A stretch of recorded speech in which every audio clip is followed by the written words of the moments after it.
Olá, vocês estão chegando no podcast Onde Vamos, que grava hoje a sua 10ª entrevista. É um podcast novo, que nasceu no dia 15 de abril e que busca sempre trazer temas que nos mobilizam, nos instigam, nos preocupam, nos fascinam e nos iluminam. Não esqueça, se você gostou desse vídeo, se você gostar desse vídeo, né, curta, compartilhe, se inscreva no canal, aperte o sininho, que isso ajuda muito a gente para poder navegar no algoritmo, né? Hoje, no mundo digital, a gente também tem que pensar nos algoritmos. Eu queria agradecer o apoio do Estúdio On21 e também da agência Muti, que criou a nossa identidade visual da marca Onde Vamos. Hoje, nós vamos trazer um tema que é muito caro para mim e nós fizemos muitas entrevistas de questões de geopolítica, de economia, falamos sobre China, mas nós precisamos falar também da vida na cidade. Então, para isso, nós convidamos hoje Lucila Lacreta. Lucila, muito obrigada por ter vindo. Eu que agradeço, muito obrigada pelo convite. E a Renata Esteves. Renata, também eu estou muito feliz com a presença de cada uma de vocês, mas principalmente com as duas juntas. Muito obrigada. Obrigada. Acho que nós teremos um debate muito rico. Vou apresentar, então, a Lucila. É graduada em Arquitetura e Urbanismo pela Universidade Mackenzie, um dos melhores cursos nessa área no país, né? Mestre em Projeto Urbano na Universidade de Michigan e fundou, junto com um grupo maior, claro, o movimento Defenda São Paulo no dia 5 de julho de 93, prestes a fazer 32 anos, né, Lucila? Pois é, maioridade já.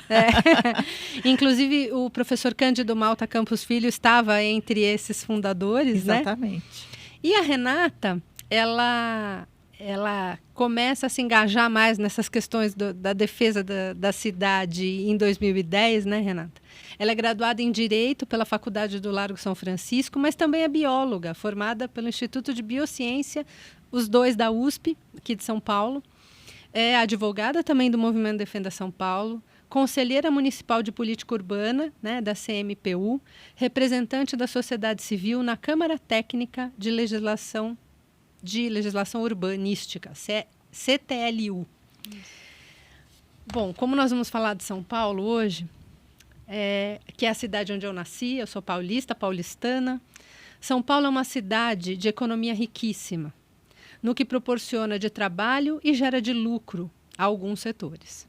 Porém, sua principal riqueza é cultural, histórica, na produção científica e em suas florestas. Sim, São Paulo tem florestas, como a da Cantareira e a da Serra do Mar. Essas ficam nas bordas do asfalto e do concreto. Só que nós temos dentro da cidade bosques e florestas urbanas, que são de uma riqueza incalculável e inclusive, temos bairros que têm funções de parque. Aí nós vamos falar um pouco depois sobre esse tema. Só que, ao mesmo tempo, essa cidade tão rica, ela pode ser perversa, ela pode ser bruta, insalubre, caótica e insana. Nós vamos falar hoje de bem viver, morar e trabalhar na cidade. Nós vamos discutir com a Lucila e com a Renata como melhorar a vida na cidade de São Paulo.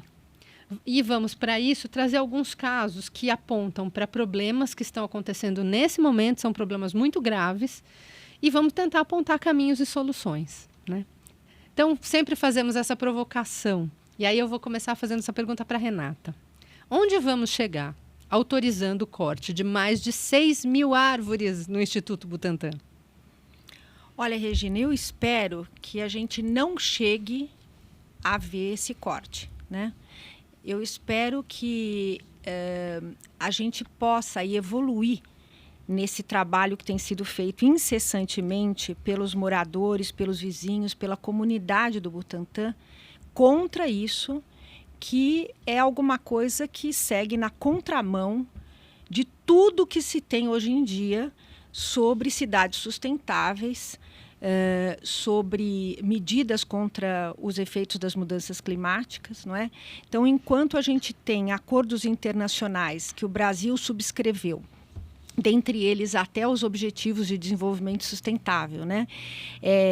Com a obrigação de preservar e qualificar o meio ambiente, a gente tem, de outra parte, a Prefeitura de São Paulo, através das suas diferentes secretarias, e nesse caso a gente tem 2 secretarias implicadas, a do Verde e do Meio Ambiente, a Secretaria Municipal de Urbanismo e Licenciamento, sempre permeando esses licenciamentos, e tem também, no caso do Butantã, a CETESB, não é?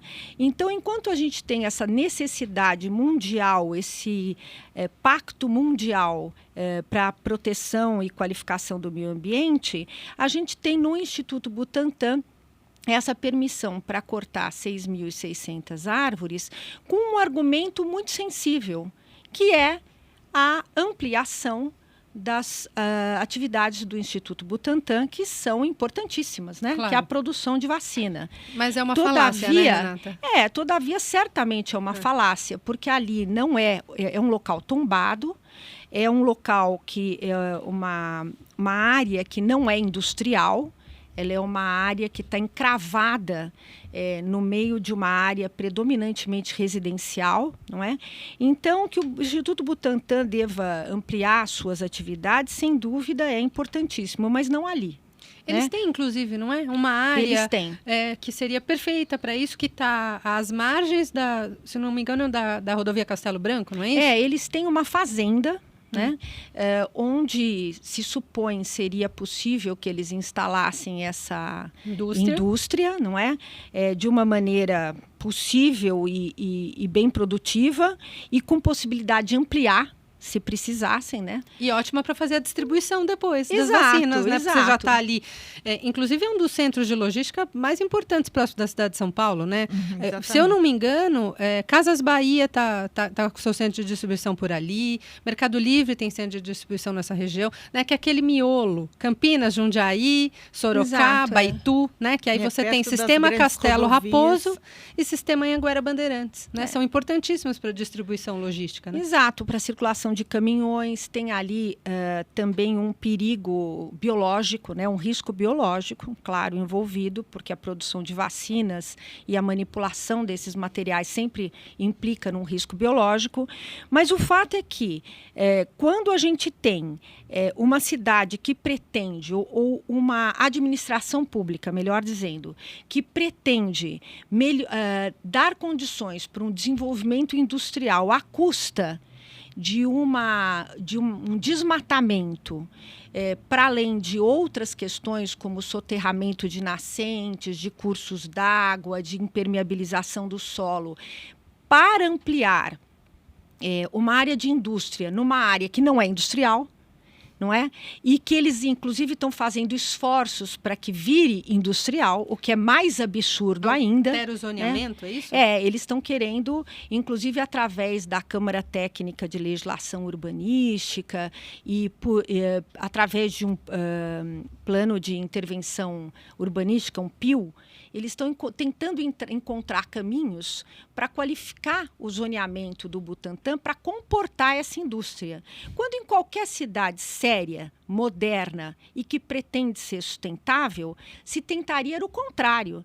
Então, o curioso é que São Paulo tem se vendido com um selo verde, né? Um selo de cidade verde sustentável, quando, na verdade, a prática que a gente vê é absolutamente insustentável. Então, eu estou esperando que, respondendo a sua pergunta, para onde vamos, né? Aonde vamos? Eu estou esperando que não para um desmatamento, não é? E que essa mobilização da sociedade civil realmente encontre um bom resultado, né? E que a administração pública possa se demover dessa ideia absurda e que na contramão do que o mundo precisa e do que o Brasil precisa e do que a cidade precisa.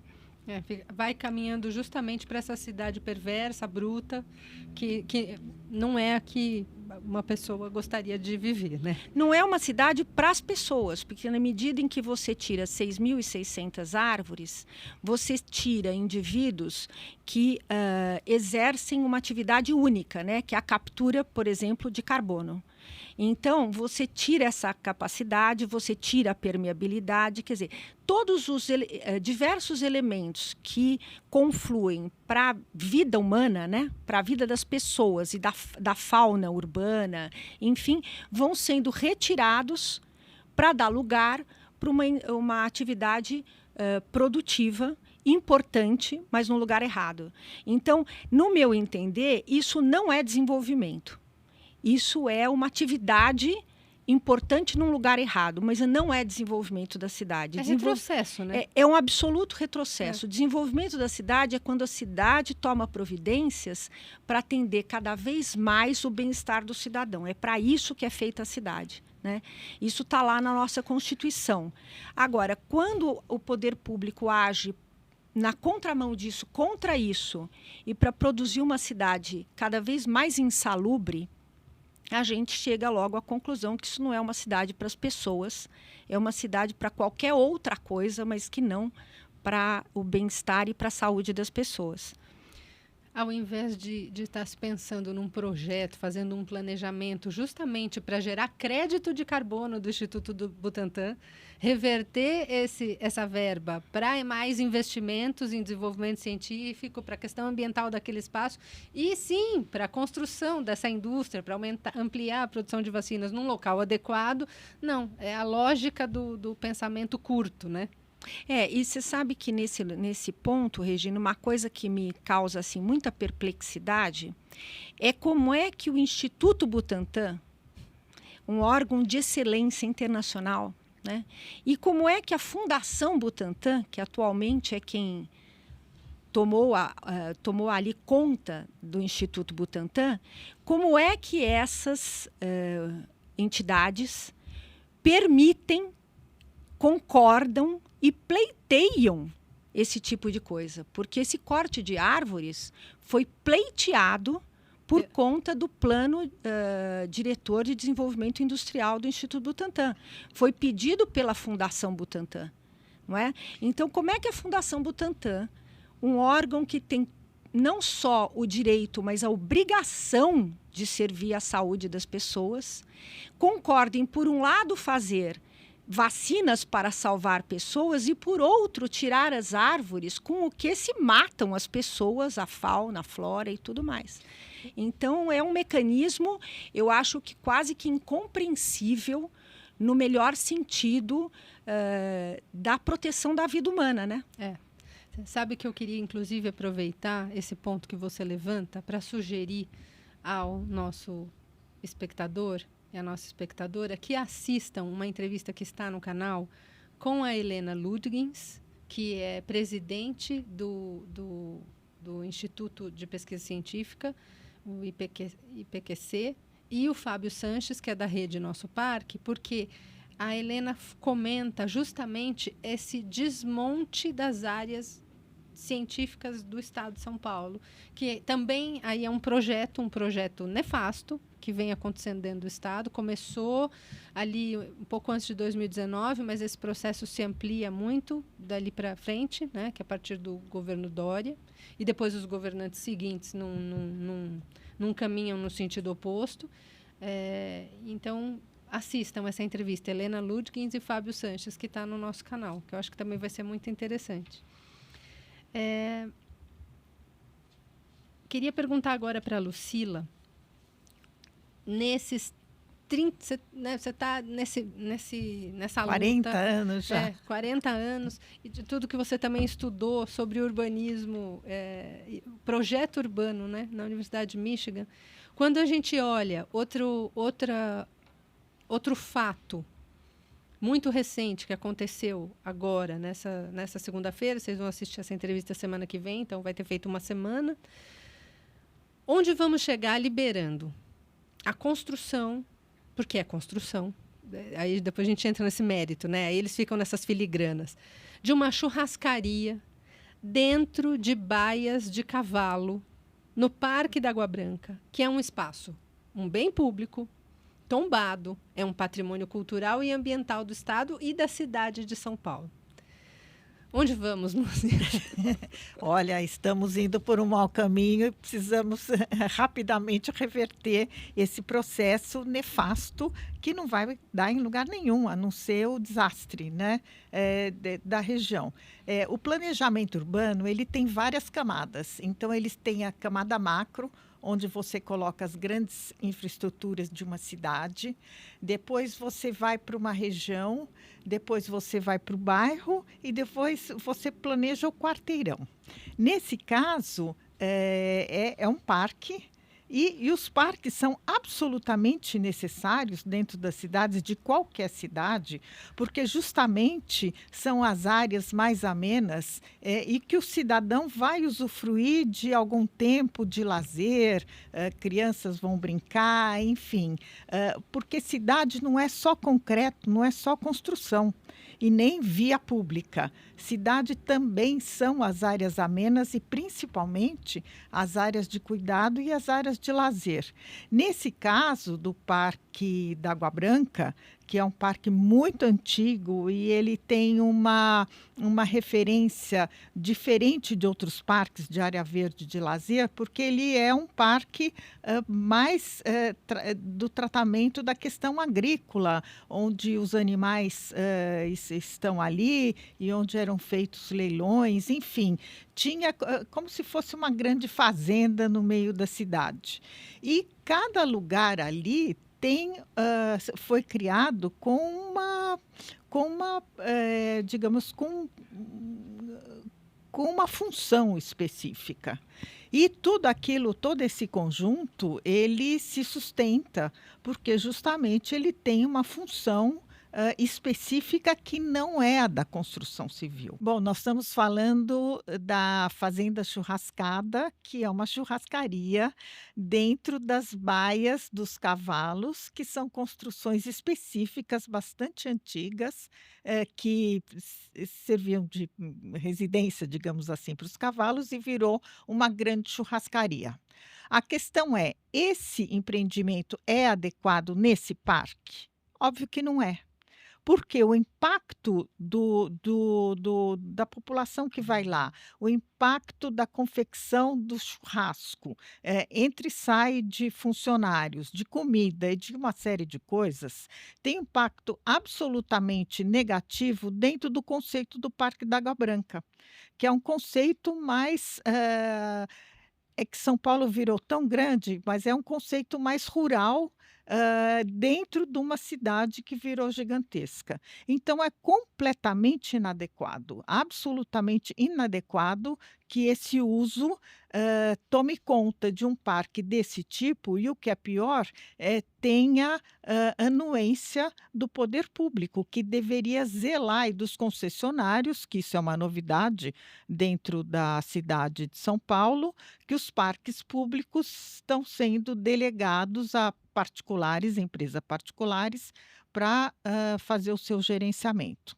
Isso já é um conflito, porque uma coisa é você gerenciar um parque público para o público e outra coisa é você gerenciar um parque público para uma parte de ter um lucro da sua empresa. Então, aí já vira uma encrenca danada, porque o objetivo da empresa é certamente acatando a possibilidade de ter uma churrascaria que vai lucrar e a empresa que gerencia o Parque da Água Branca também, ao invés de manter usos adequados para como se fosse uma entidade pública. Então, aí a gente tem um conflito do poder público gerenciando para o público, com recursos a fundo perdido, não exatamente o fundo perdido, mas aplicando os recursos que vêm de impostos e taxas, enfim, e outro, uma empresa privada que precisa lucrar no gerenciamento daquele parque. Então, dá um conflito e tem dado um conflito. O Ibirapuera é o parque ali O Vila Lobos. do Vila É o Lobos mesmo é outro. contrato, inclusive, do É o Parque da mesmo Água Branca, contrato, é a mesma concessionária. então, que tem uma roda gigantesca, enorme, que gera um público ali desproporcional ao parque e ao lugar onde ele está. A mesma coisa que o Parque da Água Branca. Ele tem, para ele existir equilibradamente, ele tem que ter um fluxo de pessoas razoável. Na hora que você começa a colocar atratividades que geram um público desproporcional àquela estrutura, tudo acaba. Uma coisa era você ter uma parte da cavalaria da Polícia Militar do Estado de São Paulo, onde você tinha policiais, né, os policiais que lidam com a cavalaria. Então, você tinha, vamos dizer, entre 20, 25, 30 cavalos, talvez, ali, e os policiais, né? Você tem, e com uma rotina, né? E uma rotina permanente, inclusive. Adequada ao parque que ele sempre foi, que foi um parque rural, né? Porque é um parque bastante antigo e justamente ele tinha cavalos, sempre teve animais soltos. Sim. Então, exposições, leilões de animais. Então, era uma coisa completamente diferente Outra do função, que né? um parque que vire um happening urbano, com outra função que não aquela tradicional, e desatendendo aquela população, a população paulistana que usava e usa ainda o Parque da Água Branca como uma área de lazer. Muita gente leva os filhos lá para conhecer pato, conhecer galinha, porque estão ali os próprios cavalos. E hoje em dia virou Casa Cor, que é um evento de decoração enorme, que acontece todos os anos e que é completamente diferente do destino que o parque deveria ter. Então, vejam, são atividades lucrativas para atender ao concessionário e desatender a população que sempre usou o parque. Seria, Renata, um desvio de finalidade do bem público? Eu acho que certamente, né? Eu acho que a gente tem que encarar as coisas com franqueza, né? Não adianta a gente usar narrativas para fazer de conta que a coisa é, quando na verdade ela não é, né? A Lucila estava falando, eu estava aqui pensando, veja só, o Parque da Água Branca especificamente, tem essa característica rural. Foi assim que ele foi concebido e assim que ele sempre esteve. E ali tem uma série de animais, né? Evidentemente que os animais têm uma noção da convivência com o homem, porque estão convivendo ali há muito tempo. Mas convenhamos, por uma churrascada já extrapola qualquer limite de conveniência para esses animais e de sobrevivência. Então, eu acho que, sem dúvida nenhuma, e eu falo aí, certamente me endereçando para a administração pública, para os órgãos de preservação, né? É alguma coisa que o discurso é uma coisa e a realidade é outra, né? Então, enquanto os órgãos de preservação, como Compresp, Condefat, têm obrigação de preservar, né, o patrimônio, e o Parque da Água Branca é um parque tombado, enquanto a gente tem, de um lado, essa função constitucional e legal, por outro lado, na prática, o que a gente vê é sob formas, às vezes, um tanto disfarçadas, aprovando-se, né, até com argumentos que não correspondem à realidade, né, evidentemente, claramente. Então, é como que esses órgãos fazendo quase que um arremedo de decisão para parecer que estão preservando, quando, na verdade, estão autorizando uma demolição, uma degradação, enfim, atividades dentro de bens tombados que são incompatíveis absolutamente com a natureza do tombamento, com o valor do tombamento, que as resoluções de tombamento pretenderam conservar. Então, tem aí, sim, no meu entender, um grande desvio de finalidade, autorizado em alguma medida, né? O Condefat autorizou, o Compresp autoriza para evento, e aí é que eu acho que é o ponto, né? Que evento é esse? Não, Né? Há eventos e eventos. Fazer um leilão de cavalos, um leilão de bois, como acontecia, ou outro tipo de evento, uma quermesse, não tem problema nenhum. Agora, esse tipo de evento que atrai multidões, que são conflitantes com o uso do parque e a manutenção tradicional do parque, é que é um problema. Então, isso tem que ser medido. Que evento que pode ter no parque? Isso deveria estar na proposta da concessão. Porque se eu sou um concessionário, eu sou empresário, eu quero lucrar com aquele espaço absolutamente privilegiado, ímpar em São Paulo. O Parque da Água Branca e os outros parques, Ibirapuera e o Vila Lobos, são espaços ímpares na cidade de São Paulo. E eles têm determinada característica que não pode ser alterada. Então, na hora que você faz uma concessão que permite que o concessionário lucre ilimitadamente, com a suposição, como a Renata falou, de manutenção do parque, se não há esse limite, os 3 parques vão ser destruídos, como a gente está vendo. O Vila Lobos está uma coisa absurda. E o Parque da Água Branca, infelizmente, está indo no mesmo caminho. Os limites, esses limites que têm que ser melhor definidos. Uma coisa que eu queria jogar aqui na mesa para a gente debater, porque talvez eu acabei não comentando, né?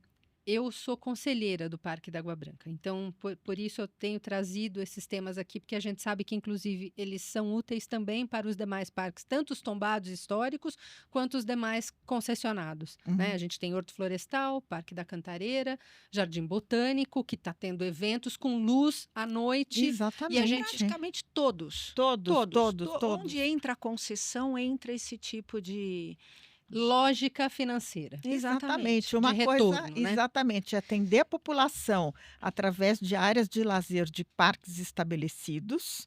Outra coisa é você atender uma empresa que tem um objetivo completamente diferente do que é necessário e do que o poder público tem que dotar e tem que proporcionar à população para o seu interesse e para o seu bem-estar.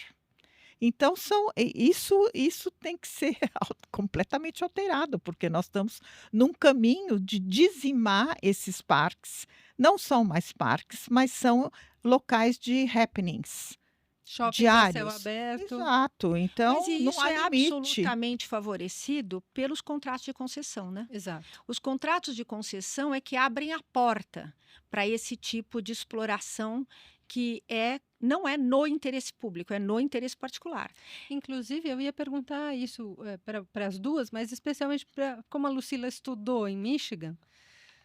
A gente sabe que existem modelos, né, que você une a sociedade civil, cria conselhos e, entre aspas, cria uma parceria para a administração daquele parque urbano, mas são esses modelos de fora, não só dos Estados Unidos, como até em outros países, mas eles não são contratos onerosos que visam lucro financeiro. Exatamente. Né? Não, é um contrato que não tem outorga, não tem nada disso. Né? O que se exige, sim, é o cuidado, a manutenção, a preservação. No interesse público. No interesse público. Inclusive, uma coisa que eu aprendi a admirar quando eu estudei em Michigan, foi o poder da população de vetar projetos que não são do interesse. Na Universidade de Michigan tem o centro, na cidade de Ann Arbor, onde é o campus. Sim. Tem uma área central bastante protegida, bem interessante, e um hotel tinha como se fosse um magazine grande que alguém queria construir um hotel ali de vários andares. E essa região central é toda baixa, tem 15 metros de altura no máximo. E foi feita uma consulta pública e a população decidiu que de jeito nenhum teria que ter aquele hotel naquele lugar, tão alto daquele jeito. Aliás, nenhum hotel poderia ter.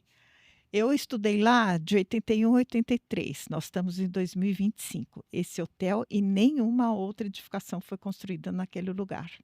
Então, veja, o poder da decisão do público é levada absolutamente a sério.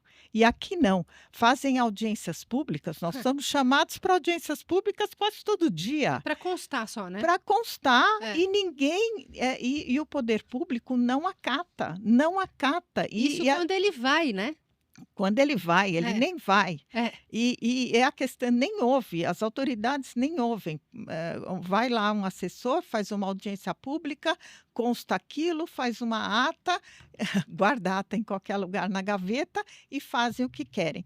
Eu acho que a gente tem que ter uma legislação de punição e de responsabilização desses agentes públicos que promovem audiências públicas, que estão na Constituição, estão no plano diretor e não cumprem os desejos da população. Porque se tem alguém que sabe planejar, é a população. Na hora que ela diz isso aqui não serve, não serve. A gente vai ver anos depois como aquela decisão da população foi sábia e o que foi feito, a revelia daquela decisão, Foi prejudicial. virou um prejudicial de impossível reparação. O problema é esse. Então, são decisões tomadas ao longo dos anos que são de impossível reparação. Isso é muito grave, né? No caso específico, para a gente fechar o caso do Parque da Água Branca, o Compresp, que é o órgão de tombamento do município de São Paulo, ele decidiu, né, nessa reunião do dia 9, que ele aplicou multa FUNCAP, que é um fundo, né, para gerar recursos para o próprio órgão de tombamento, teoricamente, exercer o seu papel de preservação do patrimônio tombado do município de São Paulo. E aí tem uma questão no ar, porque foi a primeira vez, isso sim, eu acho que a gente tem que...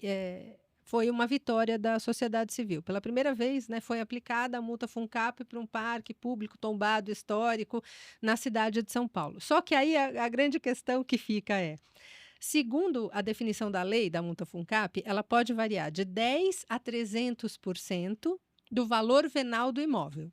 O Parque da Água Branca tem mais de 77 mil metros quadrados, numa área onde a média do valor em reais do metro quadrado não é baixa. Vamos dizer que ela varia entre 12, 18 mil reais, chegando, dependendo da região, até mais de 20, né?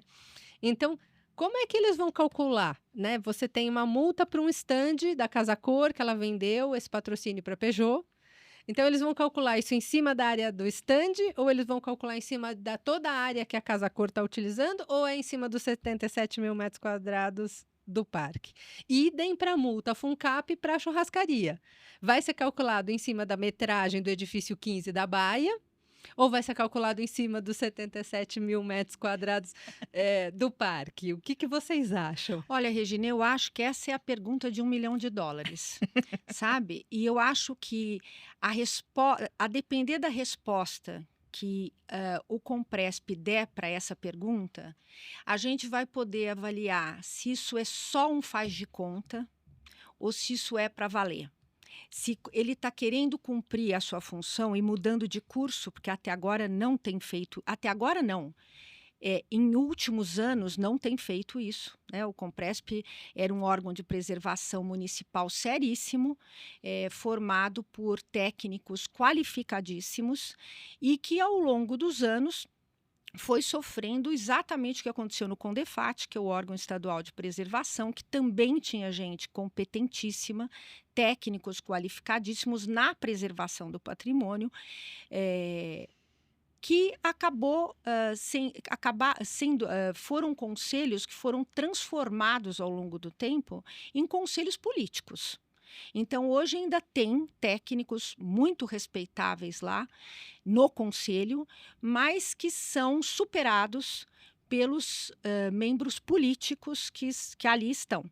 Então, superados em número mesmo, né? No CONDEFAT, eu estive lá, o conselho é grande, e aí o que eu vi, a única manifestação indignada e em defesa do bem, do patrimônio do Estado de São Paulo, foi do IAB. da Do Andréia Instituto Torinho. dos Arquitetos do É, Brasil. e são de professores de universidades, que são poucos. A maioria, no caso tanto do Compresp quanto do Condefat, são cargos políticos, 50% são de cargos representando as secretarias, ou seja, não tem liberdade nenhuma para decidir, principalmente se contraria os interesses políticos ou econômicos. São cargos de governo e não de Estado, né? Exatamente, e não para atender o interesse público. É esse o problema. E os outros são de várias entidades, algumas de universidades, e outros de entidades que atuam na defesa do interesse privado. Então, veja, você tem sempre, quase sempre, absolutamente sempre, a maioria votando contra o interesse público. Mas é importante até dizer, né, Lucila, que não foi sempre assim. Exatamente, Houve não era assim. uma linha divisória, né, aí particular, do que era antes, em que os conselhos eram o que deveriam ser, né, servindo ao seu propósito aí e à sua finalidade de preservação, e o que eles viraram depois, né, que é o que a Lucila está colocando de, na verdade, viraram conselhos de proteção do interesse privado, tiradas daí honrosas figuras, né, tanto no Compresp como no Condefat, mas que nunca formam a maioria. Né? Então, aí a gente volta na história que você colocou, no meu entender, do desvio de finalidade. Como é que o desvio de finalidade é atingido? É atingido com esse instrumental. Quer dizer, para você desviar a finalidade de um órgão de preservação, você precisa ter um instrumental. Qual é o instrumental? Esse instrumental foi urdido passo a passo ao longo dos últimos anos. Né? Mais ou menos de quando para cá? De uns 20 anos para cá? Acho que menos um pouco. Digamos que talvez um pouco menos de... o processo um pouco mais lento e se acelerou se acelerou 2019. exatamente. Nos últimos 10 anos. Nos últimos...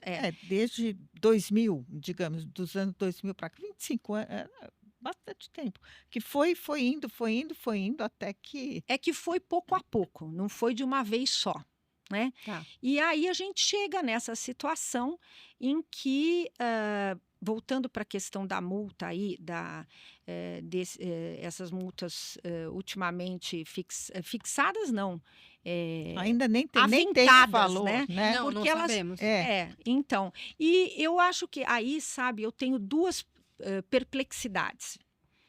Uma é saber quanto será a multa. E a outra é saber se a multa chegará a ser cobrada. Porque já há notícia de que há agora a possibilidade de recurso. Claro que tem, né? Nós estamos num país que é democrático, que tem direito ao contraditório, em que há o direito constitucional do contraditório. Né? Então, a gente precisa, eu acho, que esperar para ver no que isso vai dar. Porque no que isso der, vai mostrar exatamente qual é a seriedade que esses órgãos de preservação estão tendo com esse assunto.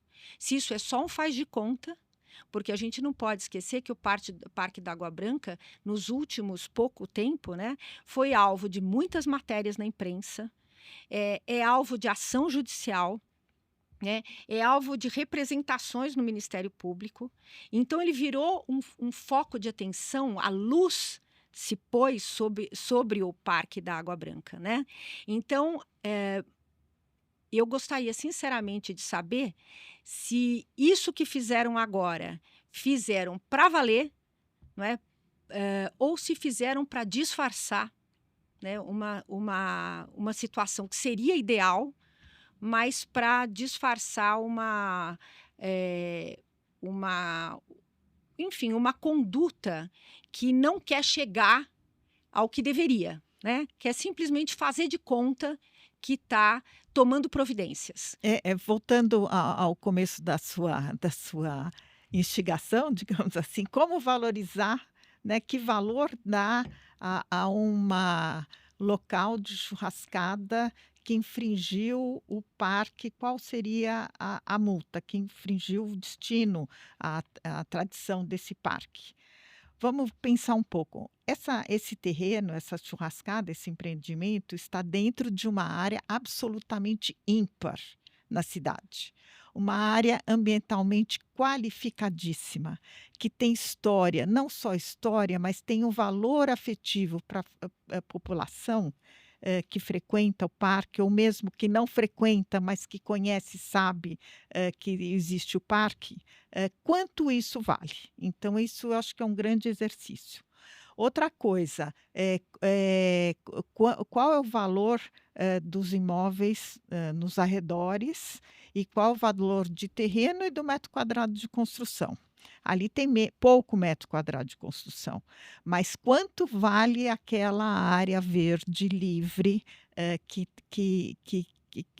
tem faz uma prestação de serviço ambiental inigualável na região. Então, são valores absolutamente são mensuráveis, mas são específicos. Que palavra eu usaria? Eles são valores palpáveis dentro de uma coisa meio sem concretude. E os intangíveis, Os né? intangíveis, exatamente. Então, mas eu acho que isso tem que valorizar, tem que dar o valor. Eu quero saber também, como a Renata, qual vai ser essa multa e se haverá multa. Agora, eu acho que, Renata, a gente podia fazer um valor, né? E estabelecer dentro desses critérios intangíveis quanto custa a instalação desse empreendimento da churrascada no parque, que problemas ele causa e qual seria uma multa para evitar que outros exemplos similares a esse acontecessem e prosperassem. Porque eu acho que essa multa tem que ser paradigmática. Tem que ser exemplar, Tem né? que ser exemplar, tem que dar um exemplo de conduta, inclusive para o concessionário. O concessionário não pode sair fazendo o que quiser. E aí volta a questão do contrato da concessão, né? Vamos mudar um pouco de assunto, ainda, claro, dentro das questões da cidade, né? Lucila, onde vamos retirando praças e áreas verdes para a construção de piscinão? Ou seja, a gente tira uma área verde com solo permeável que drena a chuva e troca por uma obra de construção de um buraco concretado. Bom, nos anos 70, uma empresa fez um estudo dizendo que resolveria os problemas de drenagem dos alagamentos da cidade de São Paulo através de piscinões. Fez o primeiro piscinão do Pacaembu, que, enquanto obra de drenagem foi bem sucedida, causou uma série de outros problemas ambientais complicados e conseguiu convencer o governador da época que os 94, me parece, quase 100 piscinões propostos resolveriam o problema. E aí começou-se a construir os tais dos piscinões e, por outro lado, deixou-se de fazer as galerias de água pluvial. E outras alternativas também, porque a solução nem é só piscinão, nem só galeria de água pluvial, tem várias outras alternativas que poderiam ser feitas também. Há várias decisões já na Justiça dizendo o seguinte, principalmente em relação à utilização de praças para piscinão, porque o piscinão tem que estar num determinado lugar para absorver certa quantidade de água, para não deixar que a localização, aquele local alague. Porém, muitas vezes, o lugar mais adequado, tecnicamente, não é um lugar público ou público que não seja uma praça pública, exigir desapropriação e tudo mais. E para baratear o custo final do piscinão, então elegem-se praças públicas. Há uma jurisprudência já formada que diz o seguinte: quando é feito um loteamento e aquele loteamento, o loteador, estabeleceu, porque é uma obrigação, estabelecer áreas verdes públicas como praças de bens de uso comum do povo e áreas de vias públicas que também são bens de uso comum do povo. Quando o loteador estabeleceu aquelas praças para serem áreas verdes, ela não pode mudar de destinação. Então, até relativamente pouco tempo, os piscinões eram feitos desse jeito. Aí as associações de moradores, os moradores começaram a dizer: puxa, nós temos uma área verde aqui, uma área de lazer, que são raras na cidade de São Paulo, e vem a prefeitura e faz um tanque de concreto que, além de absorver água pluvial em determinada época do ano, não são mantidos, são deteriorados e são assoreados, porque toda aquela água das circunvizinhanças da bacia, eventualmente de algum córrego, vai para o tal do piscinão, ela vai lavando as vias e ali o material poluído, contaminante, é de grande monta. E a prefeitura não mantém os piscinões limpos. Então, os piscinões vão piorando, piorando, piorando. Vira lixão. Vira um grande lixão, causa um problema de saúde pública na região bastante grande e a coisa acaba piorando. Então, essa jurisprudência diz que nesses casos de praças que foram destinadas pelo loteador para ser bem de uso comum do povo, não pode ter construção de piscinão, não pode ter seu uso alterado. Então, isso já é um alento e, enfim, agora, o que precisa é parar com essa história de que somente o piscinão é a solução para o problema dos alagamentos, porque não é. Porque durante décadas a prefeitura, por conta disso, não fez galerias de água pluvial onde precisa.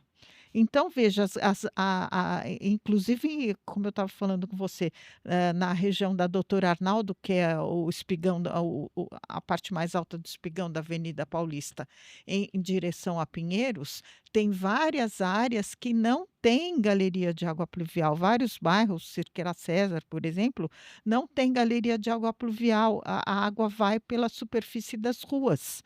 Então, com essa construção absurda nos lotes, já não percola, não entra água nos terrenos e o que piora tudo.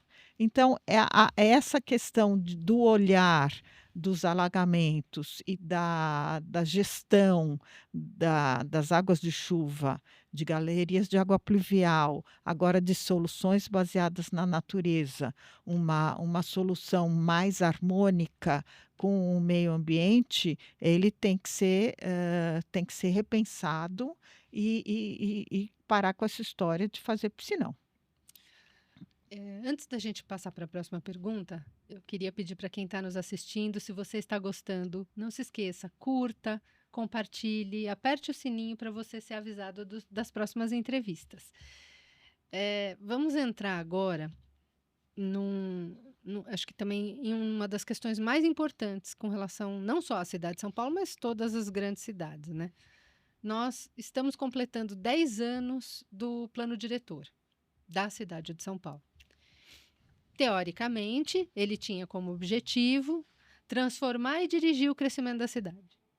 Ele determinou eixos de transformação urbana, que também, teoricamente, deveriam estar pensando na moradia perto do trabalho, para todos ou quase todos, né? Ele foi, até na época, dito como de um grande avanço, né, para São Paulo, mas a Lucila já alertava em 2015 quais eram os pontos de atenção e que, se não houvesse controle e projeto, o caminho não seria tão positivo para a cidade assim. Então, vou passar para a Lucila de novo, Renata, mas depois eu queria também te ouvir. Onde estamos agora, passados 10 anos do plano diretor?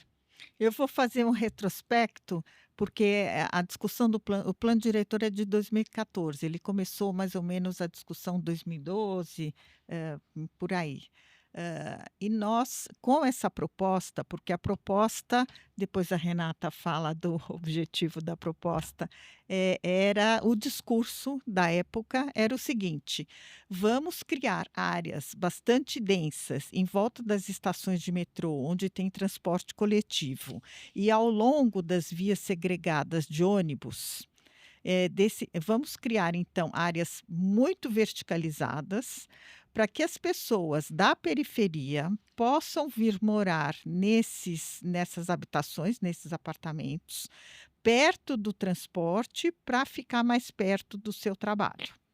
Porque você sabe que tem uma cidade gigantesca da periferia que vem todo dia para a área central para trabalhar e volta à noite. Sim, e as pessoas levam 1h30, 2, até 3 horas. Até 3 horas no de manhã transporte, e depois exatamente. de novo, 3 horas à noite. Então, são 6 horas do dia de uma pessoa para chegar no trabalho e para voltar para casa. Né? Então o objetivo, assim, a propaganda que se fez na época era essa: vamos aproximar a moradia do trabalho junto das estações de metrô e ao longo das vias segregadas de ônibus.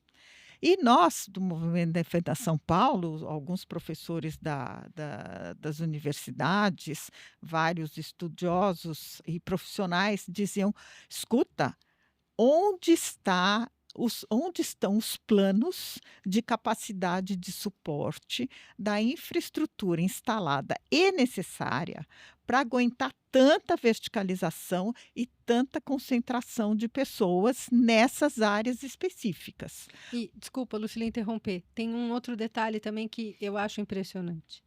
Como essas novas estações de metrô, inclusive tem uma muito aqui perto agora, né? Que essa linha que vai até a Brasilândia, que passa pelo Mackenzie, aqui Perdizes e tal, tem uma estação PUC. Né? Isso. Então você vê agora a construção de uma série de edifícios que eu chamo de caixas de fósforo, são apartamentos de 26 metros quadrados, só que o valor desses 26 metros quadrados não é nada acessível a essa população das periferias que, teoricamente, deveriam poder morar perto do trabalho. Exatamente. Então, você veja, o discurso começa a ser comprovado que era falacioso. Né? Porque em volta da estação de metrô, o metrô já valoriza muito a terra urbana, porque é uma mais-valia importante. Você transita, tem o transporte muito facilitado, e isso é um valor.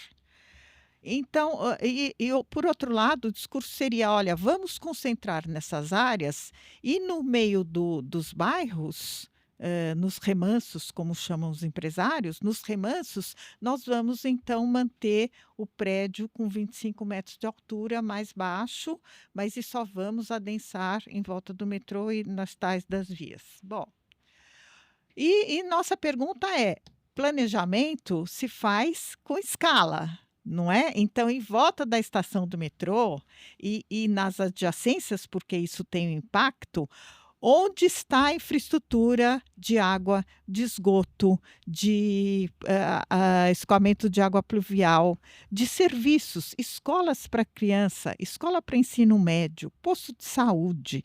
Cada área dessa em volta de metrô tinha que ter um planejamento específico, porque em urbanismo tudo tem um limite. Qual é o limite que você pode fazer para dotar a cidade equilibrada, agradável, saudável, que permita que o cidadão progrida não só na sua vida, mas também no seu lazer, nas relações sociais? Onde está isso? Não tem isso. Não tem, é uma coisa escandalosa. Não tem uma área verde adicional nessas regiões. Não tem novos parques, não tem vias arborizadas e permeáveis, não tem nada. Então, a gente vê aqui em volta da PUC, que é um bairro já bastante adensado, bastante verticalizado, você vê prédios gigantescos surgindo. E o que é pior, ali está dito que, através de um decreto, quando houver a licitação da linha do metrô, já pode verticalizar. Ou seja, a licitação é feita, a linha do metrô não é concluída, nem sequer começada, o empreendedor já pode verticalizar. Então, veja, isso está criando uma anomalia na cidade. Primeiro, que essas edificações gigantescas não tem nenhum cálculo de quantas pessoas essas edificações irão atender. Então, além de impactar a vida do bairro, porque em Pinheiros, aqui mesmo, Vila Mariana, o impacto é tão grande que todos aqueles pequenos serviços que existiam para justamente atender a população que mora ali, eles acabaram porque ficaram caro demais. Você não acha um sapateiro em Pinheiros, você não acha um eletricista, não acha um encanador. A barra da calça está R$ 30. Ah, pois é. Então, veja, houve uma expulsão de gente trabalhadora que morava num lugar razoável, de classe média, e que atendia a sua população em volta ali do seu trabalho. Isso acabou. Então, as alterações e a gentrificação desses locais está sendo enorme. E a que preço para a cidade? A questão é essa: que preço que a população de São Paulo está pagando para ter um planejamento que, na realidade, é um desplanejamento que nós estamos tendo agora? E como vai se corrigir? E queria passar um pouco para a Renata, privilegiando uma parcela ínfima da população. Né? A gente estava discutindo aqui antes que esse é um processo que a gente viu acontecendo paralelamente ao crescimento dos fundos imobiliários. Né? Um setor do mercado financeiro que tem objetivos unicamente financeiros e que eles financiam essas grandes... Porque antigamente eram as incorporadoras que elas buscavam financiamento no banco. A incorporadora, né? Ela buscava um financiamento do banco para aquele empreendimento, era um edifício X. E agora você vê grandes fundos imobiliários internacionais, né? Inclusive, existe muito dinheiro orbitando na Terra, né? No planeta Terra, que querem aportar em algum lugar. São Paulo foi um porto desses, né? Eu acho que eu queria era voltar, então, fazer um liga-pontos aí com o que a gente falou anteriormente, que é a questão que eu falei, que era a instrumentalização de um projeto, né? Sim. Quando você quer atingir um objetivo, você precisa de um instrumental. Os fundos imobiliários são uma parte desse instrumental, uma parte importante, porque ninguém constrói, e eu digo construção no sentido de imobiliária mesmo, porque o que está acontecendo na cidade é uma desconstrução da cidade para uma construção imobiliária, né? Então, a gente demole a cidade, e aí eu queria falar um pouquinho em seguida disso, para poder construir, edificar prédios e mais prédios, sobretudo prédios. Então, os fundos imobiliários são, na verdade, um instrumento para chegar a executar esse projeto, né? Então, o projeto não se executa sozinho, da parte financeira, eles são um elemento importante. E o que a Lucila falou é o que é verdade, o dinheiro tem que aportar em algum lugar, né? Então, onde é que ele está aportando? Ele está aportando, lamentavelmente, no território da cidade de São Paulo. E de uma forma absolutamente lamentável também, porque ele está destruindo a cidade, né? Destruindo a vida das pessoas, destruindo os bairros agradáveis, destruindo o bem-estar. Eu não conheço, sinceramente, a gente no Movimento Defenda São Paulo tem diversas entidades, associações de bairro ligados, mas em razão do movimento, a gente tem contato com os vários setores da sociedade civil, então os setores os movimentos de moradia, os movimentos ambientalistas, os movimentos de raça e de gênero, enfim, a gente tem um contato bastante grande com outros setores. E a gente não encontra nenhum setor, Nenhum setor. É incrível porque é uma unanimidade. A gente não encontra nenhum setor que está satisfeito com a cidade. O único setor que está satisfeito com a cidade é o setor da construção civil. E, subsidiariamente, o dos eventos, né? Esses setores estão muito satisfeitos com a cidade como está. Então, aí a gente volta naquele outro ponto de que, então, a cidade, se a sociedade civil, que a gente chama não empresarial, né, que eu acho que é um termo que explica muito a coisa, não está satisfeita com a cidade, é porque a cidade não está feita para as pessoas, mas para alguém que não são as pessoas, né? Que são exatamente os investidores, sejam imobiliários, sejam financeiros, sejam do mercado econômico. E aí eu queria só agregar o que a Lucila estava falando, o seguinte: a cidade ela vem sendo construída à custa de demolição do patrimônio histórico e cultural, à custa de demolição de bairros e quarteirões inteiros, e à custa da degradação do meio ambiente natural. Então, seja natural, ou seja do ambiente Cultural. edificado, né, cultural, histórico e cultural, a cidade se constrói a partir de uma demolição, né, de uma degradação.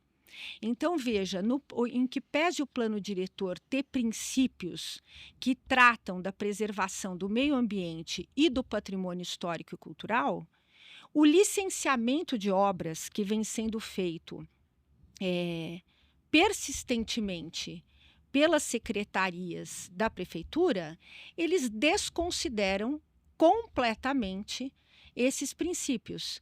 E não adianta, viu, Regina, vir dizer que não desconsidera, porque não precisa nenhum técnico para ver que desconsidera. Eu desafio qualquer pessoa que queira passear pela cidade, em qualquer bairro que ela queira escolher, que tenha sofrido alguma intervenção por conta do plano diretor, que chegue nesse bairro e simplesmente olhe o bairro, ande pelas ruas e diga: não melhorou muito, aqui está ótimo, ou aqui era ruim e ficou muito bom. É sempre o contrário. É sempre uma perda ambiental, é uma perda histórico e cultural, é uma perda de ambientes afetivos, né, de memória afetiva. De vivência. De vivência, é sempre uma perda. Isso porque o plano diretor, que eu queria dizer aqui, complementando o que a Lucila falou, e aí, palavras minhas, ele foi uma inspiração em cima de uma ilusão, né? O que se imaginava, o que se dizia que seria a inspiração do plano diretor, quem era técnico, ou até quem não era muito técnico, era capaz de perceber que aquilo era uma ilusão. A prática mostrou que é uma ilusão, né? E,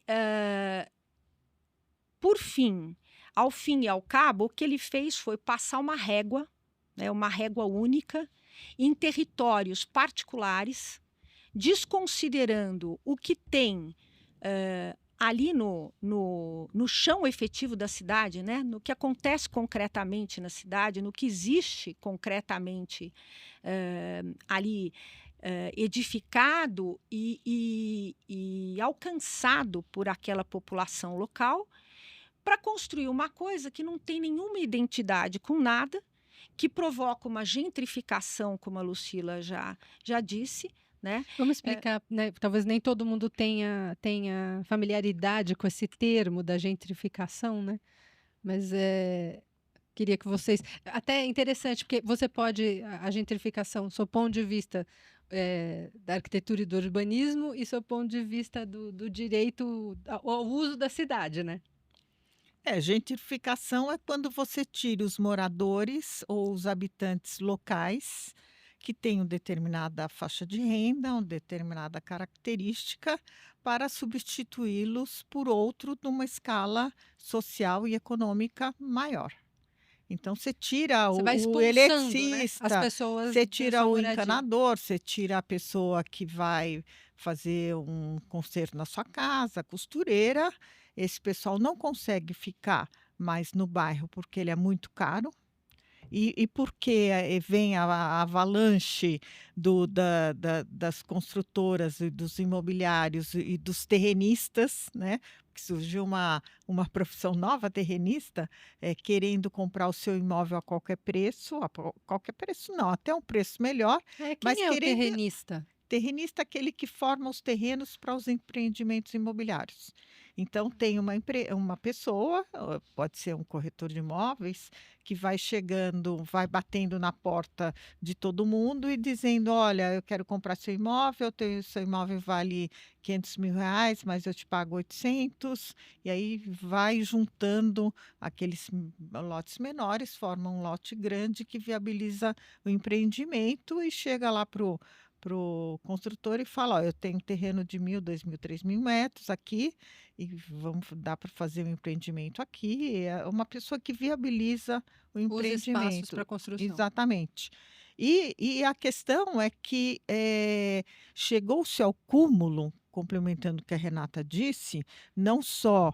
Gentrificação é isso, tirar o pessoal que está morando ali, que tem um padrão de vida X e uma renda X, para trazer gente mais rica, porque tem prédios, por exemplo, na Rua Pinheiros, que eu sei, que são mínimos, o aluguel custa R$ 10.000 e quem consegue pagar isso é a empresa. Então, a empresa, quando tem funcionário que vem morar em São Paulo, aloja nesses lugares e metade do prédio, e a gente vê isso frequentemente, estão vazios. Alguém comprou, mas esse alguém não mora lá. Foi Então, um investimento financeiro. foi um investimento financeiro. Agora, isso ao longo dos anos, esses prédios semi-ocupados, que cidade que nós teremos? Porque, por enquanto, ainda está nesse frenesi de construção e tal, você não sabe exatamente o que vai acontecer, mas daqui a 5, 10 anos, o que será dessa cidade? Porque antes disso já existia um cálculo que existiam 400.000 imóveis vazios na cidade de São Paulo. Quer dizer, teria que ter uma política de reutilização desses imóveis, com reformas e tudo mais, e não precisaria fazer esse horror que está se fazendo agora. O retrofit, né? Então, o retrofit continua e ainda tem esses tantos que estão construídos por uma demanda que não existe. E como é que vai ser?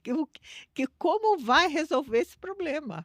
Né? E ainda a cereja do bolo é o seguinte: para estimular as tais das construções, antes você, para aprovar um projeto, você tinha que fazer o projeto, atender a legislação, submeter à prefeitura. A prefeitura demorava, obviamente, um tempo para analisar e te dava alvará. Agora não, o processo de licenciamento é autodeclaratório. O profissional faz a planta, assina lá um documento que atendeu os requisitos, protocola online, dali a tanto tempo já sai o alvará dele. Ninguém examina. É o que estão querendo fazer com a lei ambiental do país no Congresso, né? Exatamente. Ou seja, você declara qualquer coisa. E o que a gente constata de prédios irregulares que declaram uma coisa e fez outra, no meu bairro mesmo, nós estamos processando um empreendimento que disse que era de um tamanho, mas é de outro. E não atende às regras do loteamento, porque o nosso loteamento tem regras específicas do loteador, a gente tem que atender.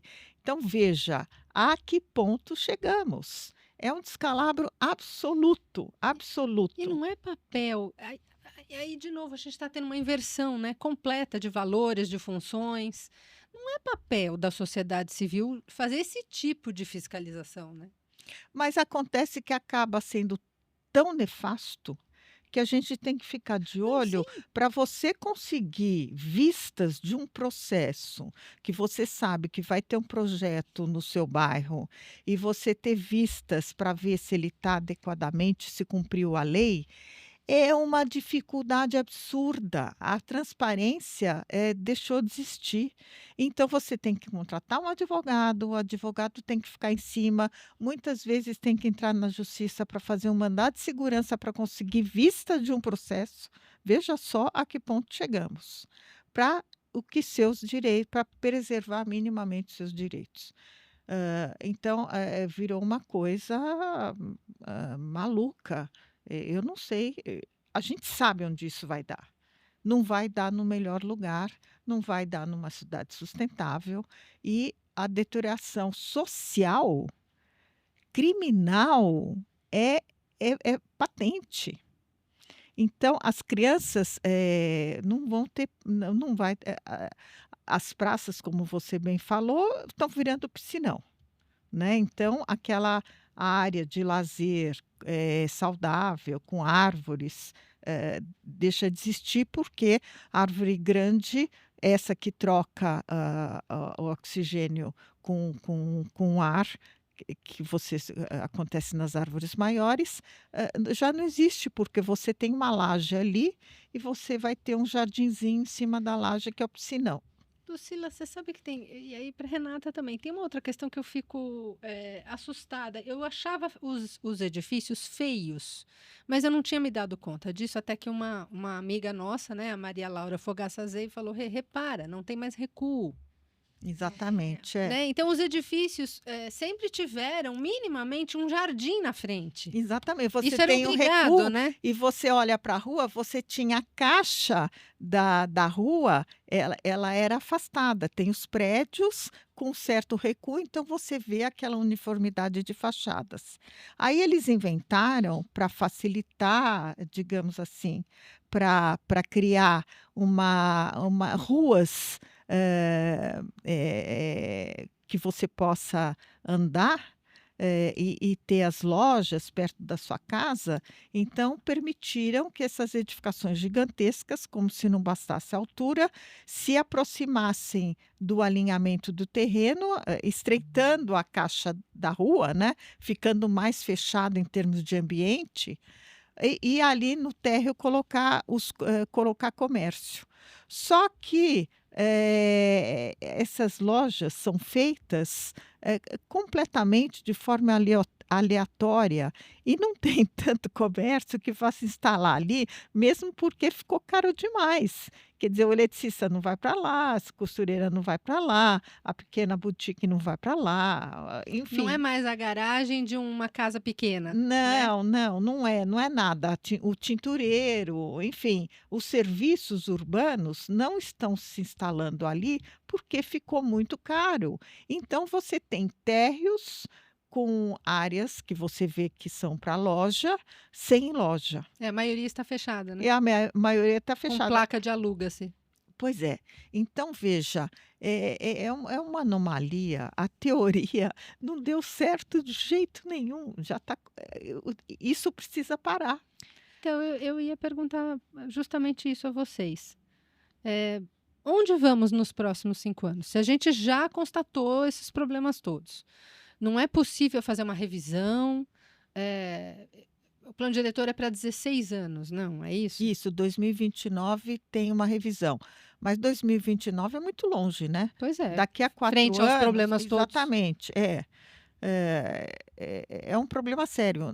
Hoje eu estava vindo para cá, estava ouvindo no rádio que o ministro da Economia fez aquela taxação Do IOF. do IOF em X%, e agora que teve uma grita danada, e para resolver isso, então, eles estão propondo taxar os fundos imobiliários e LCA, né? As letras agrícolas e tudo mais, Sim. que não pagam imposto. Veja só. Os fundos imobiliários fazem essa catástrofe na cidade e não pagam um tostão de imposto. Eu acho que a questão, não sei se vai ser resolvida por um problema econômico, que não é possível que isso não vire um problema econômico de insolvência de empresas. Alguma coisa vai acontecer, porque nas cidades do hemisfério norte, né? Europa, Estados Unidos, eles não deixam fazer esse tipo de coisa. Os governos não deixam. Você vai para a França, não tem cidade desse jeito. Você vai para a Inglaterra, não tem cidade desse jeito. Você vai para o Japão, não é assim. Nos Estados Unidos, eles aprovam projeto por projeto dentro do contexto urbano. Então, como eu te falei, em 1981, a 83, o pessoal decidiu que não ia ter hotel. O hotel não, em Ann Arbor, não existe até hoje. Em Nova York é a mesma coisa. O pessoal fala, não tem plano diretor em Nova York. Não, porque eles analisam um por um dentro do contexto urbano. Então, e tudo tem que ser dimensionado. Qual é a população que vai para lá? Onde está o transporte, onde está o posto de saúde, se é residência, cadê a escola das crianças e por aí vai. Então, o planejamento não é um prédio que você diz. Eu tenho certeza que a prefeitura nem sabe quantos prédios foram construídos e nem previram qual é o limite desses prédios na cidade. Esse é o nível do descontrole, Renata? Eu acho que sim. Eu acho que sim, porque a gente tem visto, e até declaradamente em ações, né? Por exemplo... Ações na justiça. O Ministério Público ajuizou uma ação alegando que havia uma fraude na produção de habitações de interesse social, porque estava se produzindo... E é o que a gente vê, né? Uma série de imóveis no entorno das estações de metrô e de trem e ao longo dos corredores de ônibus que, usando subsídios, né? Aí benefícios para a construção de habitação social e, na verdade, não são habitação social, são imóveis de alta renda. Estúdios, né? Os lofts. De 20 metros quadrados. Estúdios, os lofts e tal. E aí a prefeitura vem na sua defesa e diz que, infelizmente, ela não tem como fiscalizar. Ora, se ela não tem como fiscalizar uma coisa para o qual ela dá um benefício, né?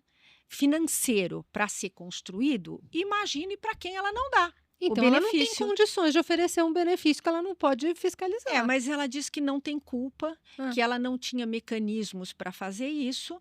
E aí, através de um decreto, se não me engano, no começo...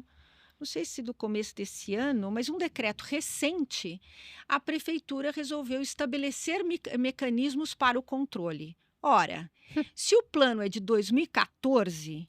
E a partir de 2014, isso passou a ser auto-aplicável, esse tipo de empreendimento.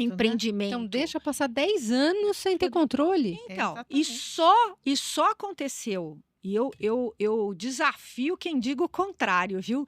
E só aconteceu esse decreto por conta dessa ação do Ministério Público.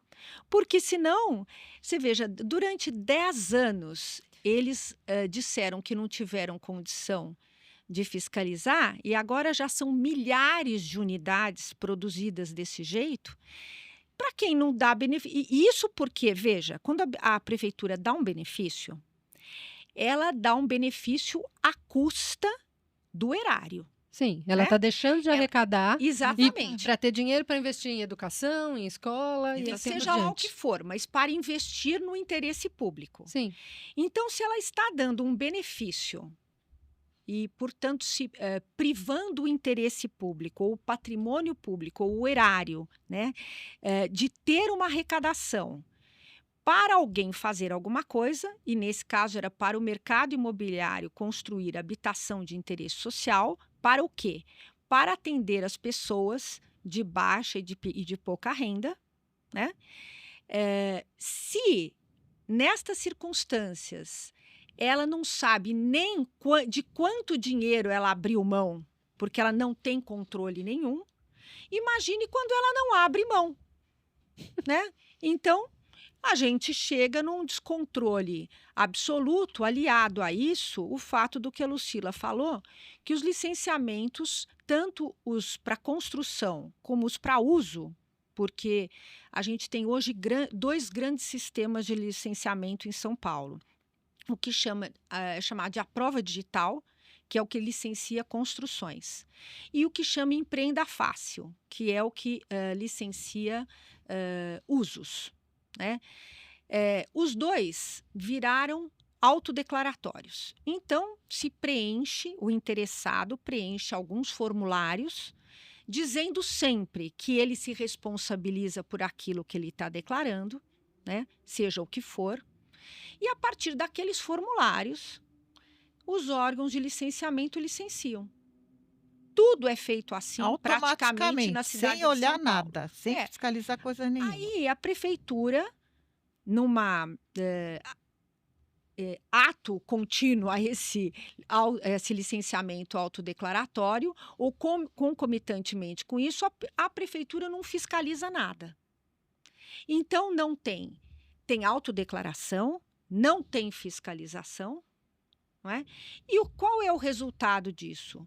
O resultado disso é construir o que não podia naquelas condições, é construir o que não pode naquele lugar. A gente tem o exemplo da imprensa de um prédio que foi construído do lado da Faria Lima, não é? Ali na região da Faria Lima, que não tinha alvará de construção, construíram o prédio inteiro, né? Ele devia ser construído em determinadas condições, ele desobedeceu tudo, né? E foi construído. E depois, uma hora e outra, eles tentam também, com leis de anistia, anistiar essas desconformidades. Então, a gente volta na questão do desvio de finalidade, né? Porque a prefeitura não existe para isso. Ela existe para exercer um poder de polícia, de fiscalização. Ela existe para exercer um poder que é de verificação do que pretende ser construído no território da cidade e dizer se aquilo pode ou não pode ser construído de acordo com a lei. Mas se ela não fiscaliza nada, ela não vê nada, e ela parte de documentos que pessoas de boa ou de má fé firmam, então aí a gente estabelece, como está estabelecido efetivamente, um absoluto descontrole da cidade, seja de edificação, seja de uso.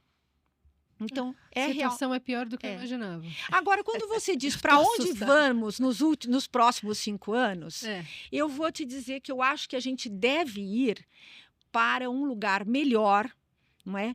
A gente deve ir para uma organização melhor da sociedade civil, e a gente deve ir para um enfrentamento melhor da sociedade civil contra essas desconformidades.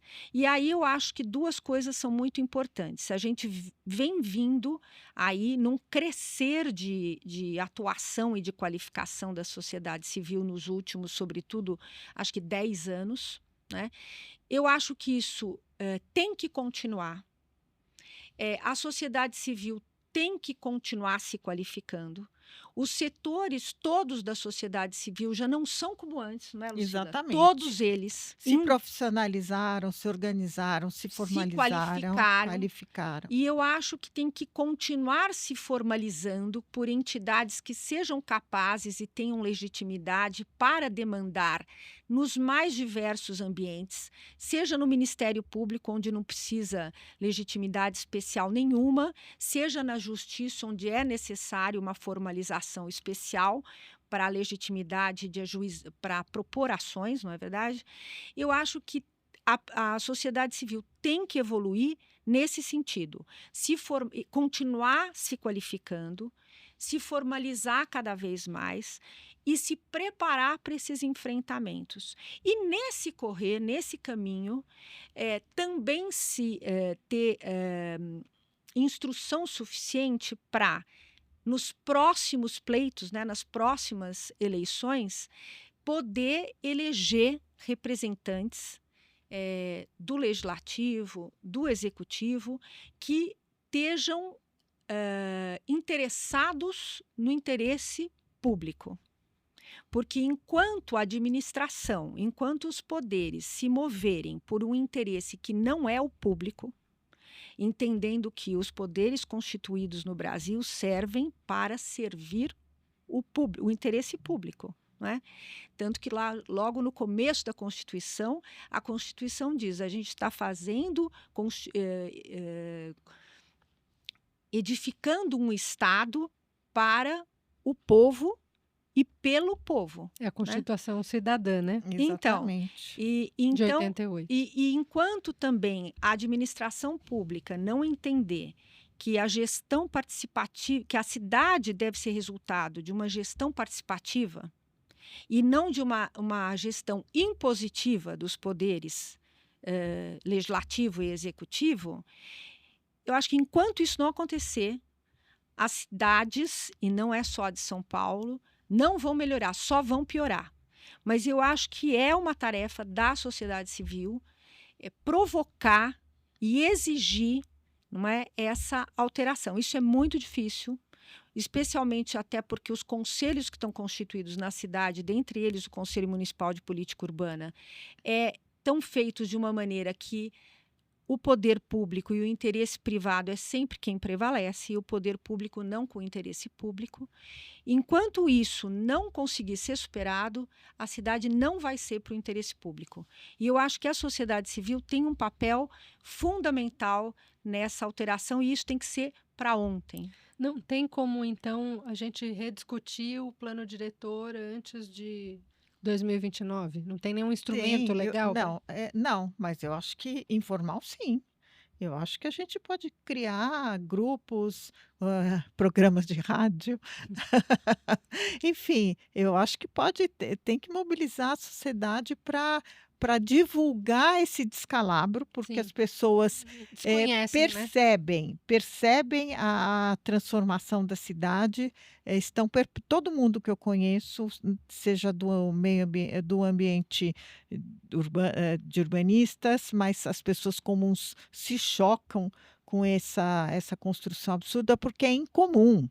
Você não vê em outras cidades essa... Quarteirão vindo abaixo, né? Nossa, e muitos, não é só um. Você vê um empreendimento, uma cidade que vai fazer alguma coisa especial, Berlim mesmo, numa área que estava arrasada por conta da guerra, vários quarteirões, fez um planejamento específico, mas tudo muito bem pensado, muito bem projetado. Enfim, Londres também tinha uma área de docas, uma parte do porto que estava abandonado, deteriorado, fizeram um plano especial, enfim, mas dimensionando para quantas pessoas, qual o objetivo, dotando de toda a infraestrutura. Paris já há muito tempo, o La Défense, que é um bairro novo, fora dos muros de Paris, também super bem projetado e dimensionado, e as pessoas, os governos têm critério. E aqui não tem critério. Então fica essa coisa louca. Agora, eu espero realmente eu acho que isso só vai acabar quando o dinheiro acabar. Né? Hoje eu estava acompanhando, como eu falei, as reportagens, e o governo federal quer taxar os fundos imobiliários e os fundos agrícolas, né? Então, pode ser, você veja que eles são fundos grátis, né? Não paga imposto. Os investidores também não precisam pagar imposto. Então, o rádio levantou assim um valor absurdo, trilhões de reais de investimento. Então, acho que aí que a questão do financeiro é que pode resolver alguma coisa. O capital tem que parar de mandar na cidade e a população né? Exato. se tomar posse do que é dela, né? O município é do cidadão, né? É onde a gente mora, né? Nós vamos ter que caminhar para o encerramento. Eu acho que nós começamos aqui uma discussão e muitos assuntos ficaram de fora, né? É impossível a gente abordar tudo que está acontecendo. Muitos temas relevantes, né, que a gente sabe que estão pipocando pela cidade, pelo estado também. Eu queria agradecer muito a presença de vocês duas, Lucila e Renata, e e já deixar aqui o convite feito para um retorno, para a gente trazer outros debates em cima da cidade de São Paulo. E espero que na próxima vinda nós tenhamos boas notícias. Eu também. Nós também. Inclusive do Parque da Água Branca. Inclusive, exato. Mas dos concessionários de parque dessa cidade. Realmente obrigada pelo convite. É importante que a gente divulgue esse tipo de informação que nem sempre é acessível a todo mundo, né? E vamos esperar, a esperança sempre é bom que a cidade melhore, mas isso evidentemente tem que partir dos governantes, né? Porque eles têm que entender, acho que é uma coisa, não sei como a gente tem que começar a educar, né, nossos governantes, que o governo é para nós, né? E você que está nos assistindo, não acha que você não pode fazer nada pela sua cidade. Muito pelo contrário, pode e deve, né? Tá aí o Defenda São Paulo há mais de 30 anos, cuidando da cidade, ajudando, batalhando, né? E quando precisa, a Renata entra com ação na justiça, enfim, né? A gente primeiro vai pelo caminho do diálogo, né? Quando nós somos ignorados e desrespeitados, aí a gente procura a justiça. Tem que usar todos os meios, né? Todos os meios. Muito obrigada pela sua audiência. Se você gostou dessa entrevista, não se esqueça, curta, compartilhe, siga o nosso canal e até a próxima.